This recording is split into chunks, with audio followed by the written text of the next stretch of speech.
اچھا احمد بڑائی صاحب، پاکستان کے کردار کے حوالے سے بات کرتے ہیں۔ پاکستان نے انیشیٹو لیا، قطر کی جو سورنٹی تھی وہ کمپرومائز ہوئی، اس کی پاکستان نے مخالفت کی، کنڈیم کیا اسرائیل کے اس رویے کو، اس کے اس ایکٹ کو، اور پھر پاکستان نے تمام اسلامی ممالک کو یکجا کرنے کی کوشش کی۔ پاکستان جو ہے اس سے پہلے بھی جتنے اسلامی ممالک ہیں ان کا ایک طرح سے سربراہ رہا ہے یا اس کا کردار ادا کرتا رہا ہے۔ اس کی مختلف وجوہات ہو سکتی ہیں کہ پاکستان ایک ایٹامک پار بھی ہے اور پاکستان کی آواز کو سنا اور سمجھا جاتا ہے۔ تو پاکستان نے یہ جو ایک انیشیٹو لیا ہے کہ تمام اسلامی ممالک کو اکٹھا کیا جائے، ان کو لیڈ کیا جائے اور خاص طور پر اسرائیل کی کھل کر مخالفت کی جائے، کیونکہ ہم یہ سمجھتے ہیں کہ اسلامی ممالک میں کچھ ممالک ایسے بھی ہیں جو اسرائیل کی کھلم کھلا مخالفت نہیں کرتے۔ ابھی آپ دیکھیے ایران اسرائیل وار کے دوران کس طرح سے کچھ اسلامی ممالک نے اسرائیل کو سپورٹ کیا یا پھر امریکہ کو سپورٹ کیا، ان کے ایجنڈے کو آگے بڑھایا اور وہ ایران کے خلاف کام کرتے رہے۔ اس ساری صورتحال کے دوران پاکستان کا اس طرح سے ایک اقدام اٹھانا، سب ممالک کو جمع کرنا، ان کی ایک طرح سے سربراہی لینا، اسرائیل کی کھل کر مخالفت کرنا، اس کردار کو پاکستان کے آپ کس طرح سے دیکھتے ہیں؟ بسم اللہ الرحمن الرحیم۔ سب سے پہلے تو شیخ صاحب آپ کے وقت کا بہت شکریہ۔ دیکھیے آپ نے اپنے پارٹ میں مطلب 2-3 چیزوں کو لیبوریٹ کیا اور بڑی آپ نے کلیئرٹی کے ساتھ بات کہی ہے۔ تو مجھے یہ لگتا ہے کہ یہ بڑی اچھی بات ہے کہ مسلمان جو ممالک ہیں وہ مل بیٹھے ہیں۔ اگر دنیا میں دیگر ممالک مل کر نیٹو بنا سکتے ہیں تو پھر موجودہ صورتحال میں اسرائیل کے خلاف اتحاد کا بننا مسلمانوں کے لیے بڑی ضرورت کی اس وجہ سے ضرورت ہے ان کی کہ وہ مل کر اتحاد بنائیں۔ اور اسرائیل دیکھیے کہ یہ اس کی کس طریقے سے میں کہتا ہوں کہ یہ دیکھیے کہ کیسی کھلم کھلی اس کی جارحیت ہے اور کس طریقے سے یہ اس کی بدماشی ہے، یعنی کہ وہ کیسے عزائم رکھتا ہے اور توسیع پسندانہ عزائم رکھتا ہے وہ، یعنی کہ وہ دیکھیں کہ کتنی تھوڑی سی اس کی آبادی ہے، کوئی اتنا بڑا ملک بھی نہیں ہے، ایک ٹیکنالوجی کے بیس کے اوپر وہ بیٹھ کر پوری دنیا میں اور جو خلیجی ممالک ہیں، جو وسطی یعنی کہ جو خلیجی ممالک ہیں، کس طریقے سے وہ ان کے اوپر روب دبا کر اردن میں، شام میں، ایران میں، قطر میں، فلسطین میں اور غزہ میں جیسے قبضے کی صورتحال، یعنی کہ وہ کتنے ممالک کے اوپر جو دیکھے کہ وہ حملہ کرتا رہے۔ اور جو پاکستان ہے، اصل چیز وہ یہ ہے کہ وہ پاکستان کی طرف پہنچنا چاہتا ہے۔ وہ آپ نے دیکھا 1-2 ہفتے سے وہ ٹچ کر رہے ہیں، تھوڑا بہت ان کے جو وزراء ہیں یا وہ بذات خود جو نیتن یاہو ہے وہ پاکستان کا ذکر کر رہے ہیں، کیونکہ اسلامی ممالک میں اس کو جو سب سے زیادہ جو ملک کھٹکتا ہے وہ پاکستان کھٹکتا ہے، کیونکہ پاکستان ایک اٹامک پاور ملک ہے۔ اور اس سے پہلے جو آپ نے ایک سوال میں یہ بات کہی کہ جو پاکستان جو ہے اس نے وہ اسلامی جو ممالک ان کو اکٹھا بھی کیا تھا، اس کی پھر قیمت بھی ادا کرنا پڑی پاکستان کو، ذوالفقار علی بھٹو کی صورت میں یا اس وقت کے ریجن کے جو لوگ تھے۔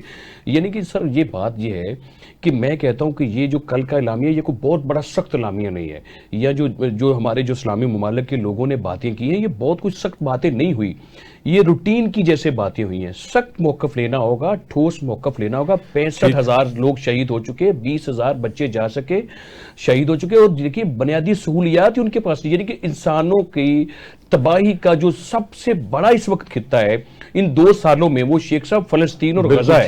ٹھیک ہے۔ اچھا بلال صاحب، ابھی آپ نے کہا کہ پاکستان کو انڈیپینڈنٹ تھنکنگ کو اپنانا چاہیے اور کسی فون کال کے اوپر ڈھیر نہیں ہو جانا چاہیے، اس سے کیا مراد ہے انڈیپینڈنٹ تھنکنگ؟ انڈیپینڈنٹ تھنکنگ سے میری مراد یہ ہے کہ اب بہت وقت گزر گیا پاکستان کا بھی، ہم تقریباً 80 سال کے ہو گئے ہیں۔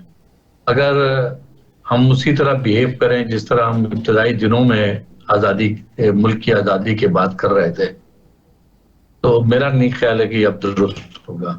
پاکستان کی خارجہ پالیسی اب تقاضا کر رہی ہے، بلکہ مطالبہ کر رہی ہے کہ آپ ایک انڈیپینڈنٹ اسٹیٹ کے طور پر بیہیو کریں اور ایک آزاد ریاست کے طور پر اپنی خارجہ پالیسی بنائیں۔ دوستی بنانا یہ بہت ضروری ہے، اور پاکستان اس وقت بہت ہی اچھے طریقے سے تمام طاقتوں کے ساتھ دوستی یعنی نبھا رہا ہے، لیکن متاثر نہیں ہونے سے میری مراد یہ ہے کہ جیسے ابھی دوحہ جاتے ہوئے نائب وزیر اعظم کو مارکو روبیو کا فون آیا، اس نے بہت سارے الارمز کھڑے کر دیے، بہت سارے سگنلز جنریٹ کر دیے ہیں کہ آخر اس فون کی ضرورت کیا ہے۔ ظاہر ہے کہ فون آیا، فون ریسیو بھی ہوگا، بات بھی ہوگی، تو میرا بس اشارتاً یہی کہنا ہے اگر اس فون میں کوئی بات ایسی کی گئی ہے کہ آپ نے امریکی مفادات کا ہی خیال رکھنا ہے، میرا خیال ہے کہ مفادات صرف امہ کا خیال رکھنا پڑے گا. پاکستان کا اپنا مفاد ہے، اس کے مفادات، پاکستان کے مفادات کا خیال رکھنا پڑے گا. اگر ہم یہ رکھ کر کے پالیسی بنائیں گے، ہماری خواہش یہ نہیں ہے کہ ہم کسی کو نقصان پہنچائیں، ہم کسی سے لڑنے بڑھنے نہیں جا رہے، لیکن لڑائی تو کوئی اور مسلط کر رہا ہے. بالکل دیکھیں صحیح.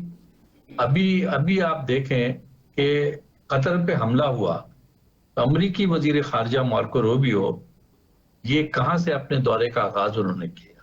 انہوں نے اسرائیل سے کیا، اور اسرائیل میں بھی جا کے سمبولک بہت ساری چیزیں کی، بہت ساری.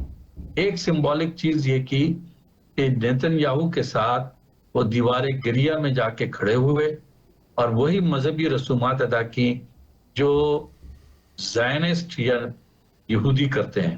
تو اب آپ دیکھیں کہ آخر امریکہ کو کیا ضرورت ہے؟ امریکہ تو ایک سپر پاور ہے، اسرائیل تو بہت چھوٹا سا ملک ہے. تو America should not be led by Israel, اور امریکہ ایک سپر پاور ہونے کی وجہ سے صرف اسرائیل کے مفادات کا تحفظ نہ کرے.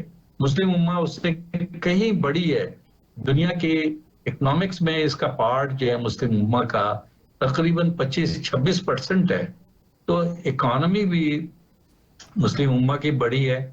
تو میرا کہنا یہ ہے کہ یہ ہمیں سوچنا پڑے گا کہ امریکہ کو اب قائل کریں کہ وہ ہر وقت اسرائیل کے مفادات کے تحفظ پہ نہ لگے. مسلم امہ کی بھی عزت ہے، مسلم امہ کے پاس بھی غیرت ہے، حمیت ہے، بہت طاقت ٹھیک. بھی ہے. تو اچھا اس لحاظ سے میری بس ٹھیک